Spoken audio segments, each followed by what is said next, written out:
আসসালামু আলাইকুম। আশা করছি দূরে এবং কাছে যে যেখানেই আছেন ভালো আছেন, সুস্থ আছেন। আলহামদুলিল্লাহ আমরা বেশ ভালো আছি। তো নিয়ে আসলাম নতুন ছোট্ট আরও একটি ভিডিও। আশা করছি শুরু থেকে শেষ পর্যন্ত দেখলে ভালো লাগবে। যদি ভালো লাগে তাহলে লাইক, কমেন্ট, শেয়ার করে দিবেন, সেই সাথে সাবস্ক্রাইব করে আমার পাশে থাকবেন। শুরুতে কাজ করতে চলে আসলাম, বিছানাপত্র পরিষ্কার করে নেব। আসলে বিভিন্ন রকমভাবে কাজ শুরু করি আমি। আমার কোনোভাবেই একেবারে নিয়ম মাফিক কোনো কাজ হয় না এবং ডিসিপ্লিন মেনটেন করে আমি কাজ করতে পারি না। তবে চেষ্টা করি করার, হয়ে ওঠে না। কারণ ছেলেরা বিভিন্ন সময় বিভিন্ন রকমভাবে আর কি বাসায় থাকে, তো সেই সময় আমাকে সেইভাবে কাজগুলো করতে হয়। তো ওরা আজকে একটু তাড়াতাড়ি ঘুম থেকে উঠেছে, তাই ভাবলাম বিছানাগুলো একটু গুছিয়ে নিই। তো প্রথমে আমার বিছানাটা আসলে গুছিয়ে নিলাম, তারপরে চলে আসলাম ছেলের রুমে বিছানাটা একটু গুছিয়ে দেওয়ার জন্য।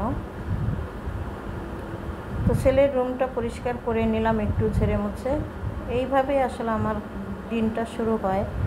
কখন কীভাবে যে শুরু করি আমি নিজেও জানি না। এক এক দিন এক এক রকমভাবে কাজ শুরু করতে হয়, যখন যেভাবে সুবিধা।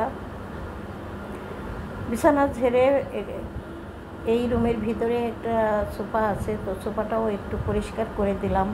আসলে ছেলেরা থাকলে যা হয়, ছেলেরা কোনো কিছুই নিজের হাতে করতে চায় না, সব কিছুই আমাকে করে দিতে হয়। চলে আসলাম ছোটো ছেলের রুমটা একটু গুছিয়ে দিতে। ছোটো ছেলে এই যে নামাজ পড়েছে ঠিকই, যায় নামাজটা কিন্তু ঠিকঠাক ভাঁজ করে রাখেনি। এরকম অনেক কিছুই আসলে ছেলেরা এলো পাথালি করে রাখে, আর আমি এইগুলো গুছাতে গুছাতেই আমার দিন শেষ। যাই হোক, জামা কাপড়গুলো এখান থেকে সরিয়ে নিলাম। টেবিলের উপরে নানান রকমের জিনিস দিয়ে একদম ভরে রাখে।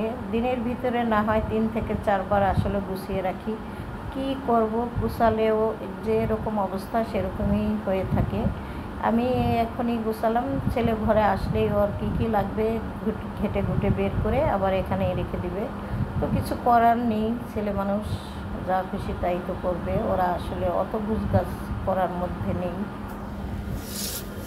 যাই হোক, এখানে টেবিলটা সুন্দর করে আমি মুছে দিলাম, সেই সাথে ল্যাম্পটা একটুখানি পরিষ্কার করে দিলাম। কারণ বাতাসের সাথে আসলেও আলগা একটা ধুলা এসে পড়ে, সেই ধুলার কারণে আমি আসলে একেবারেই নাজেহাল অবস্থা।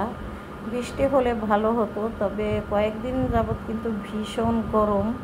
মনে হচ্ছিল যেন একটু বৃষ্টি হবে, কিন্তু বৃষ্টির কোনো নাম খবর নেই।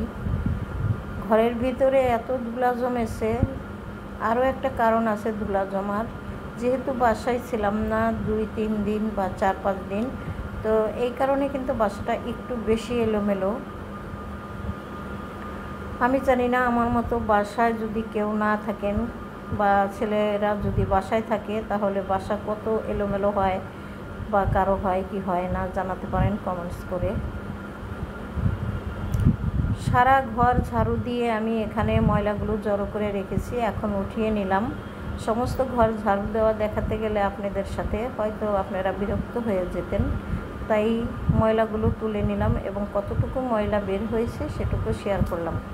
মনে হয় না জানি কত ধুলাবালি, আসলে তেমন একটা ধুলাবালি হয়ও না, তবে বই খাতা টেবিল বা খাটের বা সুকেজের মানে উপরে ধুলা পড়ে থাকে, সেগুলো আসলে মুছে নিতে হয়।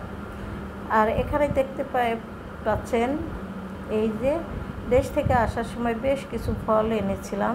এই ফলগুলোকে অনেকেই কিন্তু আতা ফল বলেন, কিন্তু এটা আতা ফল না, এটা হচ্ছে নোনতা ফল।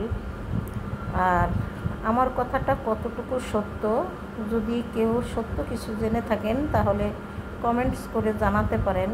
আমারও হয়তো ভুল হতে পারে, তবে আমি শিওর যে এটা আতা ফল নয়, নোনতা ফল। তো বেশ কিছু ফল কিন্তু খাওয়া হয়ে গেছে, এখন আবার একটা ফল খাচ্ছিলাম। হঠাৎই মনে হলো যে আপনাদের সাথে একটু শেয়ার করি যে এই ফলটা কে কে চিনেন বা চেনেন না। আর এখানে যে বীজগুলো আছে, বীজগুলো কিন্তু একেবারেই গাছ পাকা। আসলে জায়গা যতটুকু আছে অনেক দূরে, যদি কাছে দাঁড়ে থাকতো তাহলে হয়তো লাগাতে পারতাম। কাজকর্ম মোটামুটি গুছিয়ে একটু রেস্ট নিচ্ছিলাম আর একটা ফল খাচ্ছিলাম। তো খাওয়া দাওয়া শেষ করে চলে আসলাম রান্না করতে। রান্না তেমন কোনো কিছুই করব না। গরমের সময় কিন্তু করলা ভাজি খেতে আমরা ভীষণ পছন্দ করি। শুধু আমরা বলতে না, আমার মনে হয় বাঙালি প্রত্যেকটা ঘরে ঘরে করলা ভাজি পছন্দ করে গরমের সময়। এই তো একদম সবুজ করে ভাজি করলে আমার হাজবেন্ড পছন্দ করে, কিন্তু মাঝে মধ্যে একটু এলোমেলো হয়ে যায়। তো ভাজি রান্না হয়ে গেছে, আমি নামিয়ে নিলাম। আর একটা কাচকি মাছ চচ্চড়ি করব। আর গতকালকে যে কই মাছ ভুনা করেছিলাম সেগুলো আছে। ডাল রান্না করেছিলাম রাতের বেলা, ঘন ডাল আম দিয়ে। তো সেই আম ডালটাও রয়ে গেছে, সে কারণে আর আজকে অত বেশি রান্না করব না। আমাদের আসলে এরকমই হয়ে থাকে, কিছু রান্না আসলে সবসময়ই থেকে যায়। তো সেই খাবারগুলো কিন্তু ফেলে দেওয়া যায় না, বিশেষ অনেকগুলোই থাকে। সে কারণে আর আজকে পরের দিন ওইভাবে রান্নার কোনো মানে জুট বরাদ্দ থাকে না।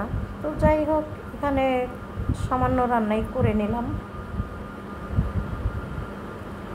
আর ডাটা আর একটা আলু দিয়েছিলাম, তো সেগুলো আমি কিছুক্ষণ আগে ভিজিয়ে রেখেছি, এখন একটু ধুয়ে তুলে নিলাম। তো মাছগুলো যখন কষে গেছে এখন কিন্তু আমি ডাটা ছেড়ে দেব। এইভাবেই আমি আসলে গুঁড়ো মাছ অথবা শুটকি মাছ রান্না করে থাকি।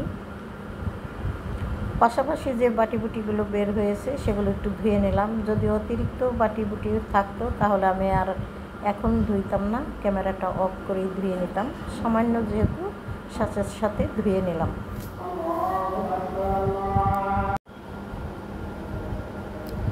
কথার মধ্যে যদি কোনো ভুল ত্রুটি হয়ে থাকে আমার ক্ষমা সুন্দর দৃষ্টিতে দেখবেন। এই কথাটা বলার একটি কারণ, যা আসলে আজান পড়ে গিয়েছিল, তো সেই কারণে একটু তাড়াহুড়ো করেছিলাম।